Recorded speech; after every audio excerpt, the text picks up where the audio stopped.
We've got a huge update on a Bloodline versus Bloodline WrestleMania match. A former champion's WWE contract has expired, and WWE have scrapped plans for Goldberg versus Gunther. Find out all the news in a bit. So recently we have had a lot of fractious things going on within the Bloodline, within the new Bloodline in particular. Jacob Fatu, Solo Sikoa, maybe he doesn't love him as much anymore. Maybe he doesn't love him at all. Maybe he even hates him.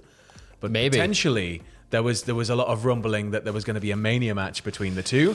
And according to the Wrestling Observer newsletter, that's apparently it's not even factored into plans for the event as it stands, which is pretty sad. Currently, it seemingly is not booked for the show. Now, of course, this is WrestleMania season. Anything can happen. Yeah, we're Go on the back road and watch too. video one. That kind of puts into perspective how things can rapidly change just like that.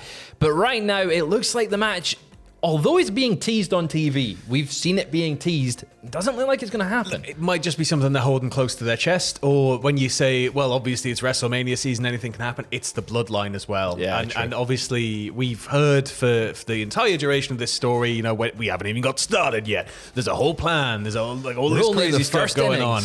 We're only the first inning of 100 innings. Yeah. And so it could be that this has maybe come a little bit too early and they need to maybe cool it down, or they're just not going to really announce it until. Could you imagine it getting announced on like the go home? Mania's hardly going to struggle to sell tickets. It's not. No. So I think if you had it happen that dramatically, where it was like the week before or the week of, and in like a last minute turn, and everybody just be like, a turn of that magnitude, particularly for Jacob, would get that massive reaction the night before WrestleMania, and it's like, imagine him walking out to like just a wall of sound. It would be thunderous. Yeah. It's just a question of like, I feel like Jacob is right on that cusp, and he's breaking out, and people want to cheer him, people want to see him, they don't want to see Solo, and they want to see this turn happen. If you hold it off for too long, it's not going to be as impactful. That's it. But if you hold it off for just the right amount of time, it could be even more nuclear. True. And I feel like with the way the Bloodline are presented as almost like a mafia, I think that Jacob's getting off quite lightly right now. So I think that he's going to be made an example of. Yet there's probably a lot to go before we even get to the point where they actually come to full-blown like feud. True, especially last night we did see on SmackDown as they were walking to the ring, Solo was cutting a promo and Jacob just cut him off, and instead of playing Solo's music, they played his music to walk out, and we're getting those teases, which is it's got to happen. I can't wait to see him hit. What's Solo gonna do? Back cap in hand to Roman, being, I'm sorry, I sort of took over your entire thing and ruined the company. I thought it was safe, sir. Yeah. I thought it was a fault.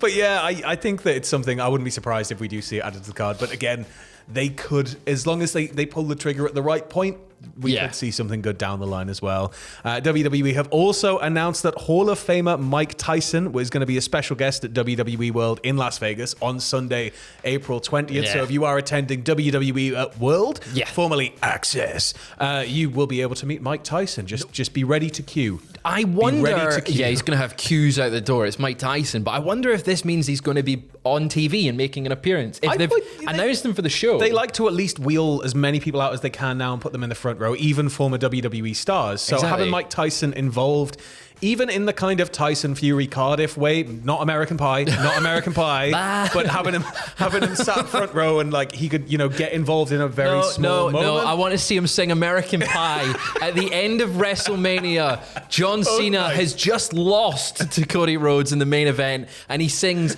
American Pie. That would be incredible. He's got his tiger with him. Yeah. Well, I'd be interested to see what else potentially there could be at WWE World with him, because they do more things like talks there now. It's a bit more WrestleCon-y. Yes. So I think like there's the potential there to do more than just photo ops with him, and obviously there's a potential to do more storyline wise with him.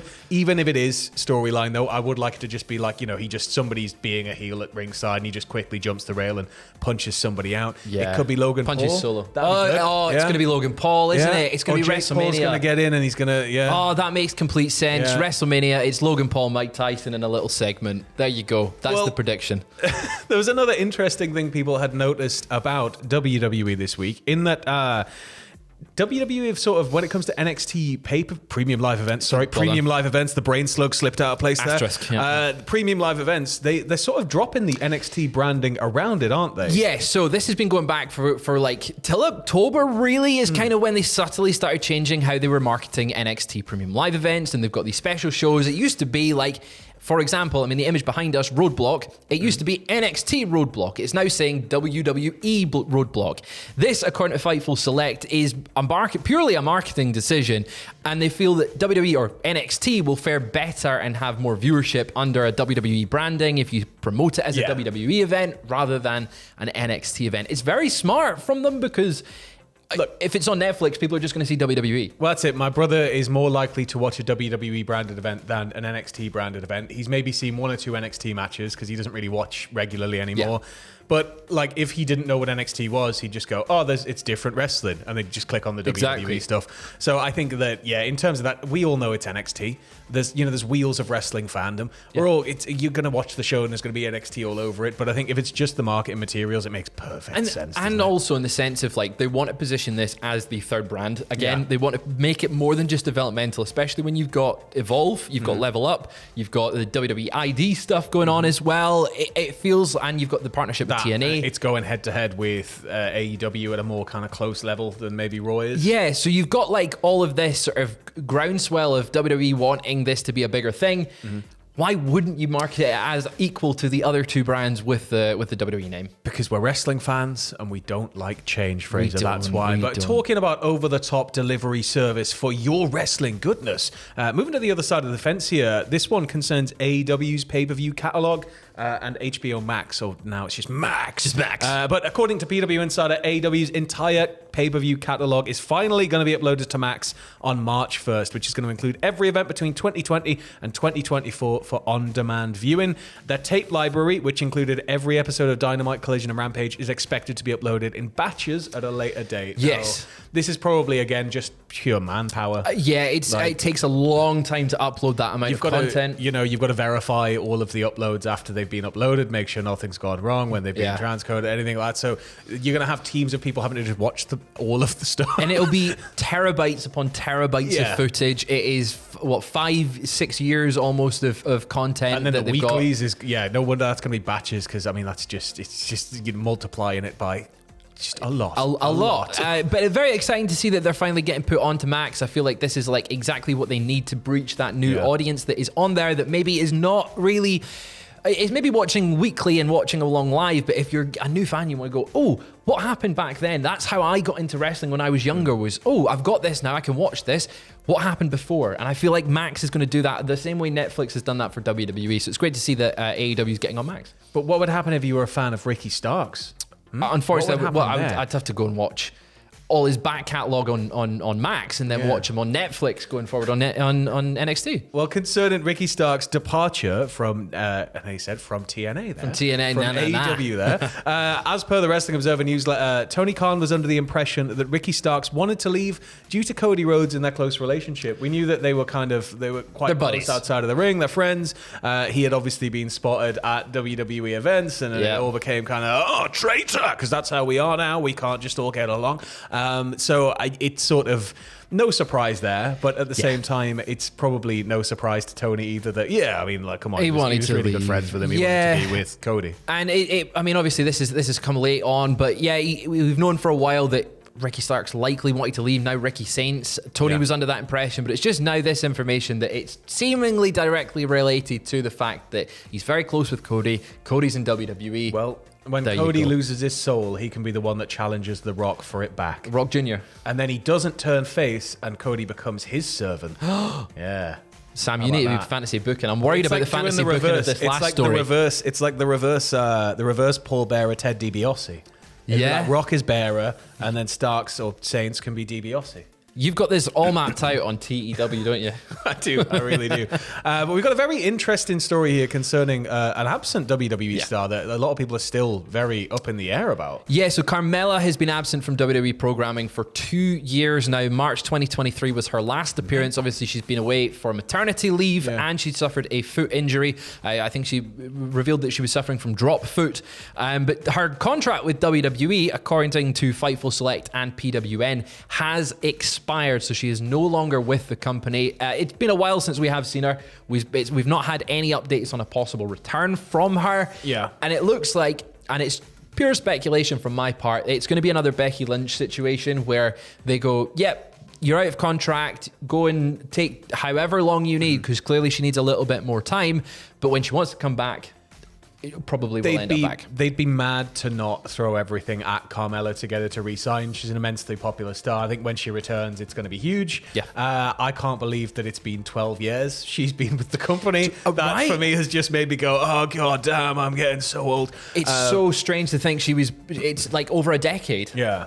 But do you think we see an all new Carmela? Do you think we see a return to the princess? Do you think we see a return to her prior gimmick before she left? I don't know. I think maybe a seamless character transition from when she left, like the Mela is money, the type that like, but as a face, so that she can be a nice foil to Chelsea Green. And that's how I'd want to see her returning. But we don't know when that will actually happen. But that's all hope at the moment. And there is no hope. Oh, no. There's none, right? There's just none. I wondered how you were going to segue to this one. Sit down, right? Have you got a coffee? Get a blanket. Get some tissues out, man size. Not for that reason, you dirty get. According to Viper of PWN, WWE has sadly taken Gunther versus Goldberg off the table. Goldberg is set to have his retirement match later this year, which is fantastic. Go over everybody. One night, Goldberg, every match, win all the belts, even the women's titles. But the record notes that there's currently no word on who he's set to be facing. As per the report, WWE is looking at SummerSlam or Crown Jewel as the most likely PLEs to host his retirement, and it's probably going to be Crown Jewel. Who do you want to see him beat, Sam? You're the big Goldberg guy. Who do you want to see him beat in his retirement match? Really know, because you don't want because he's probably going to win, Bret Hart. right? Like just him versus Bret.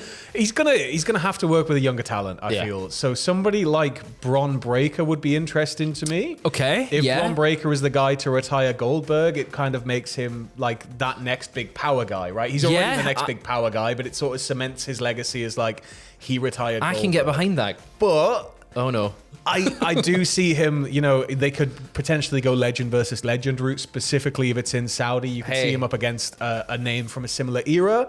But I'm sort of up in the air about it. I want to see him face a younger rising power guy. Somebody like a Bronson Reed if he wasn't injured. Bronson Reed's a great Bronson Reed shout. would be class in that situation. Earlier this week, though, we had reports coming out of JDC from TNA saying that Shawn Michaels has 1 or 2 matches left in him. Oh, bold Shawn versus long hair Bill. He's a younger guy. Yeah. He works with up-and-comers. Inside and his mask fall off again. That'd be class. Yeah, Shawn versus... got to headbutt his way through 11 doors on the way down, but all the sparks are still going. Yeah. The doors start catching on fire. Oh, yeah. Roman Reigns uses a crash pad again and Goldberg unretires. And then goes on to be eternal champion with the help of stem cells. That is the future of WWE. We'll be back later on if there's any further wrestling news. But in the meantime, have a lovely weekend. Don't let the Goldberg news get you down. I know you're all positively crying your eyes out about it, as I did this morning. Yeah.